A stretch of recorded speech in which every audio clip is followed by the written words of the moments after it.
சூப்பரான தலதலன்னு வெண்பொங்கல் எப்படி செய்யலாங்கிறத பார்க்கலாம்.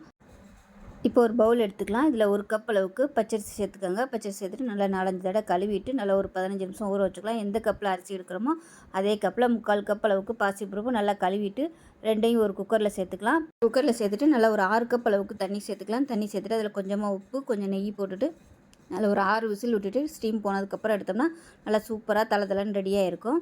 கையில் தொட்டு பார்த்திங்கன்னா அரிசி நல்லா மசிஞ்சு வரும். இப்போ அது தனியாக இருக்கட்டும். ஒரு பேன் எடுத்துக்கலாம். அதில் தேவையான அளவுக்கு 2 டேபிள் ஸ்பூன் எண்ணெய், 2 டேபிள் ஸ்பூன் நெய் சேர்த்துக்கோங்க. ஃபஸ்ட்டு மிளகு போட்டு நல்லா மொறுமொறுன்னு வந்ததுக்கப்புறமா இஞ்சியும் சேர்த்துக்கோங்க. இஞ்சி சேர்த்து நல்லா ப்ரௌன் கலரில் வதங்கினதும் அது கூட கருவேப்பிலை, பெருங்காயம், பச்சை மிளகா எல்லாத்தையும் சேர்த்து நல்லா வதக்கி விட்டுக்கலாம்.